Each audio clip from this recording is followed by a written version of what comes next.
स्वागत है आप सभी का हमारे YouTube चैनल कॉलेज डायरी। जैसा कि हमने आपको बताया था कि जैसे ही बीएएमएस की काउंसलिंग शुरू होगी हम आपके सपोर्ट में आ जाएंगे, हम आपके लिए हर तरह की वीडियो लाएंगे। तो आज हम उसी में एक बीएएमएस के इंट्रोडक्शन के लिए वीडियो लेके आए हैं कि क्या होगा बीएएमएस, बीयूएमएस या बीएचएमएस की काउंसलिंग कैसे होने वाली है, कब स्टार्ट होने वाली है, कब तक होगी, राउंड 1 राउंड 2 कब होगा। हम इसमें आपको डिटेल तरीके से सब कुछ बताएंगे कि चॉइस फिलिंग कैसे होती है, लॉकिंग कैसे की जाती है, क्या-क्या डॉक्यूमेंट्स देने पड़ते हैं, डॉक्यूमेंट्स बनवाए कैसे जाते हैं, किस फॉर्मेट में बनवाए जाते हैं। तो आपको हर चीज़ के बारे में हम आपको बताएँगे, स्टेप बाय स्टेप आपको नॉलेज देंगे और इस वीडियो के बाद आप हमारे अगली वीडियोज़ का इंतज़ार ज़रूर कीजिएगा। हम आपके लिए बीएमएस के हर तरह के expected cut off, last year cut off सब कुछ आपको ला के देंगे। कौन से कॉलेजेस अच्छे हैं, कौन से कॉलेजेस बुरे हैं, इस पे भी हम वीडियो लाएँगे। तो हमारे चैनल पे बने रहिए और उसके लिए हमारे चैनल को सब्सक्राइब ज़रूर कर लीजिएगा। तो चलिए शुरू करते हैं। तो सबसे पहले आप सभी को बता दूँ कि 26 नवंबर को काउंसलिंग स्टार्ट हो गई है। तो सभी को मैं रिक्वेस्ट करूँगा कि जाके जल्द से जल्द अपने आप को रजिस्टर कर लें। और कहाँ रजिस्टर करना है, तो ये है ऑफिशियल वेबसाइट aaccc.government.in। उसके बाद होम पेज में जाइएगा, वहाँ पर न्यू रजिस्ट्रेशन करके आप अपने आप को रजिस्टर कर लीजिए ताकि आप आगे काउंसलिंग में पार्टिसिपेट कर पाएँ और सब कुछ आपके लिए आगे प्रोसेसिंग हो पाए, आपको सीट अलॉटमेंट हो पाए। तो चलिए ज़रा एक शेड्यूल को समझ लेते हैं और ये शेड्यूल ही सबसे बड़ी चीज़ है। इसी को हम ब्रह्मास्त्र कह सकते हैं। इसको अगर आपने अच्छे से समझ लिया तो आपको काफ़ी अच्छी सीट मिल सकती है और इसको आपको काफ़ी अच्छे तरीके से कोरिलेट करना पड़ेगा नीट के काउंसलिंग के साथ भी, क्योंकि आपको समझना होगा कि आपको क्या कॉलेज मिल रहा है। आप वहाँ रिपोर्ट नहीं करते, अगर आपको कॉलेज नहीं मिला तो आपको बीएमएस का कॉलेज लेना चाहिए, नहीं लेना चाहिए, आपको कौन सा कॉलेज एमबीबीएस में मिला है, आपको बीडीएस के लिए प्रेफरेंस भरनी है तो किस तरीके से आप अप्रोच कीजिएगा बीएमएस कॉलेज को, ये समझना बहुत ज़रूरी है। तो हमारे साथ रहिए 3-4 मिनट, हम आपको समझाएंगे कि किस तरीके से आपको अप्रोच करना है। तो 26 तारीख से 1 दिसंबर तक आपके पास रजिस्ट्रेशन की चॉइस है, आप रजिस्ट्रेशन कर सकते हैं और 2 तारीख तक आप फीस भी पे कर सकते हैं। यहाँ पर चॉइस फिलिंग के लिए ज़्यादा टाइम नहीं मिलता, तो 2 तारीख को आपको चॉइस फिलिंग करनी है 10 से 5 के बीच में और उसी में आपको लॉकिंग भी कर लेनी है। तो वन डे प्रोसेस है, ऐसा नहीं होता नीट में थोड़ा टाइम दिया जाता है, बट कोई बात नहीं, अपने-अपने सिस्टम है और ये काफ़ी कैपेबल बॉडी है और काफ़ी अच्छे तरीके से काउंसलिंग करवाते हैं। रिज़ल्ट आपको 4 तारीख को अनाउंस कर दिया जाएगा, इसमें कोई पोस्टपोनमेंट नहीं होगा नीट की तरह। जैसा आपको दिख रहा है कि 5 से 12 दिसंबर के बीच में आपको रिपोर्ट करना, तो ये एक बहुत अच्छी बात है कि यहाँ तक आपको पता चल चुका होगा कि आपको नीट में कोई सीट मिली है कि नहीं सेकंड राउंड में, तो आप अपने आप को उस तरीके से अप्रोच कर सकते हो बच्चों। तो समझ रहे हो बच्चों, मैं आपको क्या कह रहा हूँ, मतलब अगर आपको नीट राउंड 2 में सीट नहीं मिलती है तो आप बीएमएस के लिए अप्रोच कर सकते हैं ना, तो उस हिसाब किताब से आप यहाँ चल सकते हैं कि ठीक है 5 से 12 तारीख है, 8 तारीख तक शायद रिपोर्टिंग है, तो आप उस हिसाब से अपने आप का अप्रोच कर सकते हैं। रिजल्ट तो काफ़ी पहले आ जाएगा ना नीट राउंड 2 का, तो उस हिसाब से आप देख सकते हैं कि आपको जाना है, बीएमएस लेना है या नहीं लेना है। बाकी फिर सेकंड राउंड की काउंसलिंग, अब यहाँ पर आपको मैं बताऊँगा कि आप यहाँ पर मॉप अप के लिए भी जा सकते हैं नीट में, उसके बाद भी आप बीएमएस के लिए काउंसलिंग में कैपेबल रहेंगे क्योंकि मॉप अप भी लगभग इस टाइम तक खत्म हो जाएगी। ये देखिए कितना गैप दिया है, 12 से 22।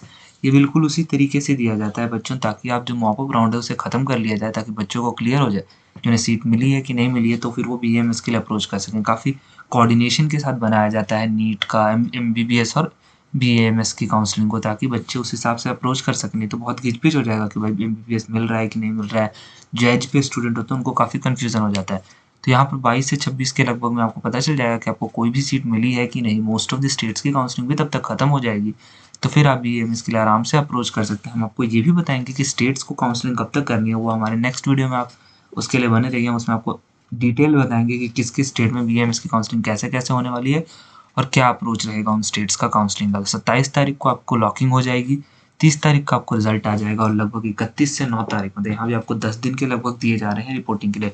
और जो आप देख रहे हैं, जो ये एक्सटेंडेड शेड्यूल आपके सामने आ रहा है, ये इसीलिए किया जाता है कि ताकि ज़्यादा से ज़्यादा टाइम बच्चों को दिया जा सके, ताकि स्टेट की काउंसलिंग्स खत्म हो जाए, मॉप अप खत्म हो जाए, स्ट्रे वैकेंसी खत्म हो जाए, तो जिन भी बच्चों को एमबीबीएस सीट मिल रही है वो ले सकें और फिर भी वो कैपेबल रहें बीएमएस काउंसलिंग के। और इसीलिए मॉप अप भी करवाया जाता है और मॉप अप को और एक्सटेंड किया जाता है, मतलब 9 को खत्म होगा, फिर 13 को मॉप अप स्टार्ट होगा, उसका 17 को लॉकिंग खत्म होती है, 20 तारीख को रिजल्ट आता है और फिर 20 से 31 जनवरी तक बीएमएस का हिसाब किताब होता है, जिस तरीके से अप्रोचिंग होती है आप रिपोर्टिंग का। बाकी जो सीटें बच जाती हैं बच्चों काउंसलिंग के लिए, वो बेसिकली इंस्टीट्यूट्स को दे दी जाती हैं, यूनिवर्सिटीज़ को दे दी जाती हैं। अगर कोई ऑल इंडिया कोटा की सीट्स बच गई हैं, डीम्ड कोटा की सीट्स बच गई हैं, तो उन यूनिवर्सिटीज़ या उन कॉलेजेस या उन इंस्टीट्यूट को दे दी जाती हैं 1 फरवरी को, ताकि फिर वो उस पे अपने हिसाब से काउंसलिंग कर सकें आगे। तो मैंने आपको बहुत अच्छे तरीके से समझा दिया। मैं चॉइस फिलिंग और चॉइस लॉकिंग के बारे में बता दूँ कि काफ़ी इंपॉर्टेंट स्टेप है। आपको वही चॉइसेस भरने हैं जो आपको चाहिए और उसी प्रेफ़रेंस में भरने हैं, क्योंकि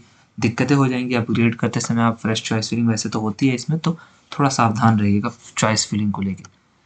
बाकी आपको मैं थोड़ी रिजर्वेशन पॉलिसी बता देता हूँ, तो वो सेम ही है जैसा एमबीबीएस में होता है। एससी के लिए 15%, एसटी के लिए 7.5%, पीडब्ल्यूडी के लिए 5% हॉरिजॉन्टल रिजर्वेशन होता है, मतलब हर कैटेगरी में रिजर्वेशन एप्लीकेबल है। ओबीसी नॉन क्रीमी लेयर के लिए 25%, ओबीसी नॉन क्रीमी लेयर के लिए 27% रिजर्वेशन है, और ईडब्ल्यूएस कैटेगरी के लिए 10% रिजर्वेशन है। बाकी डीम्ड कोटा की सीट्स भी भरी जाती हैं इसके थ्रू, और उसमें कोई रिजर्वेशन नहीं होता, 1% रिजर्वेशन भी नहीं होता। हर बच्चा जनरल या ओपन मेरिट की तरह काउंट होता है। बाकी आपको मैं बताऊं कि कौन से कॉलेजेस आपको देने पड़ते हैं जब आप कॉलेज ज्वाइन कर रहे होते हैं। अगर आपको अलॉट हुई है सीट एआईसीसीसी के थ्रू, तो अलॉटमेंट लेटर आपको चाहिए, एडमिट कार्ड चाहिए, रैंक लेटर चाहिए, उसके बाद डेट ऑफ बर्थ आपको चाहिए, फिर क्लास 10th एंड 12th के सर्टिफिकेट चाहिए, मार्कशीट्स चाहिए, पासपोर्ट साइज़ फ़ोटो चाहिए, प्रोविजनल लेटर चाहिए जो ऑनलाइन जनरेट होता है। उसके बाद आपको प्रूफ ऑफ आइडेंटिटी होनी चाहिए, आपको आधार पैन दोनों और आपके पेरेंट्स का भी प्रूफ आइडेंटिटी मांग लेते हैं। फिर आपको स्टडी सर्टिफिकेट भी मांगते हैं कुछ कॉलेजेस, और कुछ colleges TC and character certificate ही मांगते हैं, तो इन चीज़ों का भी आप इंतजाम कर लीजिए। बाकी इसके अलावा ये तो अभी तक मैंडेटरी थे जो हर बच्चों को प्रोवाइड करने ही हैं। इसके अलावा जिन बच्चों की स्पेशल कैटेगरीज रखती हैं जैसे एससी एसटी, उनको अपने कॉम्पिटेंट अथॉरिटी से साइन करवाना पड़ता है। ओबीसी का सर्टिफिकेट बनता है, डिसेबिलिटी का सर्टिफिकेट बनता है, और ईडब्ल्यूएस का भी सर्टिफिकेट अलग बनता है। तो इन सर्टिफिकेट्स को कैसे बनवाना है, उनका क्या फॉर्मेट होता है, वो भी हम आपको बताते हैं आगे। सबसे पहले देख लेते हैं कि क्या मिनिमम मार्क्स होंगे अगर आपको आयुर्वेदा या बीएमएस कोई भी काउंसलिंग करनी है। तो ये आपके सामने आ चुका है। हमने 2019 को 2020 से कंपेयर कर दिया और आपको बता दिया कि अनरिजर्व में कितना चाहिए, ओबीसी में कितना चाहिए, एससी एसटी में कितना चाहिए एंड ऑल दैट। तो सब कुछ हमने आपको यहाँ पर अच्छे से बता दिया है। बाकी अब हम थोड़ा सा आपको एप्लीकेशन फ़ीस के बारे में बता दें कि काफ़ी बच्चे थोड़ा इसमें कॉम्प्लेक्सिटी हो जाती है। मैं आपको ये बता दूँ कि यहाँ पर 2 तरह के एप्लीकेशन फ़ीस होते हैं। तो सबसे पहले एक होता है रिफंडेबल और एक होता है नॉन रिफंडेबल।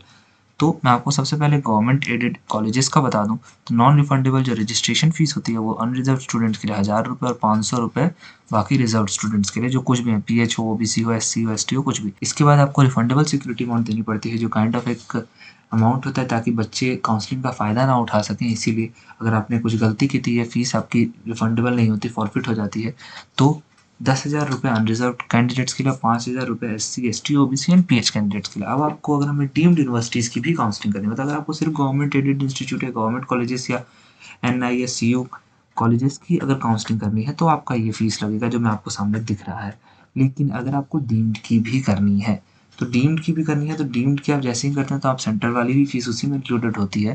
तो नॉन रिफंडेबल आपको 5000 देना पड़ता है। वैसे नहीं कि वो गवर्नमेंट करें तो 5000 प्लस 1000 6000, नहीं, ऐसा कुछ नहीं है।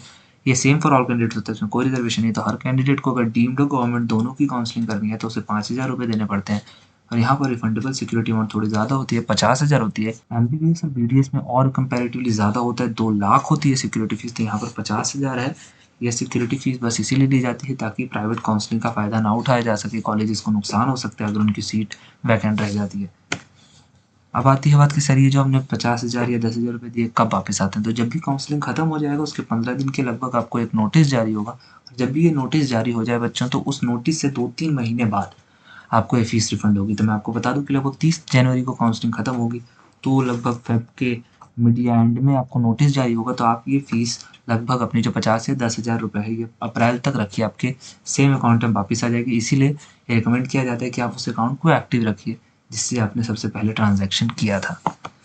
अब आपको अगर इससे भी ज़्यादा कुछ इन्फॉर्मेशन चाहिए कि किसी भी चीज़ के बारे में कोई भी इन्फॉर्मेशन चाहिए, आपको काउंसलिंग स्कीम या कुछ जानना है, तो वैसे तो हम और वीडियोज़ लाएँगे, बट अगर आपके पास समय नहीं है और हमारे लिए बच्चों का समय बहुत ज़रूरी है, तो आप इस साइट को जाके ओपन कर सकते हैं। इसमें एक पीडीएफ फॉर्मेट में आपको सब कुछ इन्फॉर्मेशन प्रोवाइड कर दी गई है। अब थोड़ा देख लेते हैं कि कौन-कौन सी सीटें इंक्लूडेड हैं इस काउंसलिंग में। सबसे पहले 15% सीट्स होंगी गवर्नमेंट इंस्टीट्यूट्स की, गवर्नमेंट एडेड इंस्टीट्यूट की, सेंट्रल यूनिवर्सिटीज़ और नेशनल यूनिवर्सिटीज़ की, और 100% सीटें होंगी जो डीम्ड यूनिवर्सिटीज़ हैं और जो इंटरनल सीट्स होती है दिल्ली यूनिवर्सिटी की। बाकी काउंसलिंग स्टेट्स करेंगे, और स्टेट्स कब काउंसलिंग करेंगे हम उस पर भी आपको वीडियो प्रोवाइड कर देंगे। चलिए अब देख लेते हैं कि क्या फॉर्मेट्स होते हैं सर्टिफिकेट के। तो ये आपके सामने आ चुका है डिसेबिलिटी का सर्टिफिकेट। आपको एक कॉम्पिटेंट अथॉरिटी के पास जाके इसे वेरीफाई करवा के और सिग्नेचर्स लेने पड़ते हैं ताकि आपको रिजर्वेशन मिल सके। बाकी ये है आपका शेड्यूल कास्ट या शेड्यूल ट्राइब का सर्टिफिकेट। आपको यहाँ भी एक अथॉरिटी के पास जाना पड़ता है और अपने कास्ट सर्टिफिकेट दिखवा के और ये बनवाना पड़ता है। परफॉर्मा ही आपको ऐसे ही बनवा के लाना पड़ता है। अब देख लेते हैं ओबीसी नॉन क्रीमी लेयर का सर्टिफिकेट। तो वो इस फॉर्मेट में होता है, आप इसे प्रिंट करवा सकते हैं। हम आपको ये फॉर्मेट भी नीचे पीडीएफ फॉर्मेट में दे देंगे। चलिए अगर आपको इससे ज़्यादा कुछ इन्फॉर्मेशन है, आपको कोई कंसर्न है, तो आप नीचे कमेंट तो कर ही सकते हैं। और हमारी मेहनत के लिए एक वीडियो को लाइक भी ज़रूर कीजिएगा, क्योंकि काफ़ी मेहनत लगती है इस तरह की वीडियो बनाने के लिए। हर तरह के सीट्स के बारे में डिस्कस करने के लिए हम आपके लिए कट ऑफ की वीडियो भी लाने वाले हैं। तो प्लीज़ उसके लिए हमारे चैनल पे बने रहिए और हमारे चैनल को सब्सक्राइब कर लीजिए और बेल भी बजा लीजिए ताकि नोटिफिकेशन जा सके जब भी वो वीडियो आए। बाकी आपको कोई भी इन्फॉर्मेशन इससे ज़्यादा चाहिए तो आप AACCC के कॉन्टैक्ट इन्फॉर्मेशन भी हमने आपको प्रोवाइड कर दी है ईमेल फॉर्मेट में, और AACC कॉल सेंटर के नंबर भी दे दिए। बाकी कमेंट्स तो आपके लिए खुले हुए हैं, हम ज़्यादा से ज़्यादा डाउट को सॉल्व करने की कोशिश करते हैं। तो चलिए अब अगले वीडियो में मिलते हैं। धन्यवाद। जय हिंद बच्चों।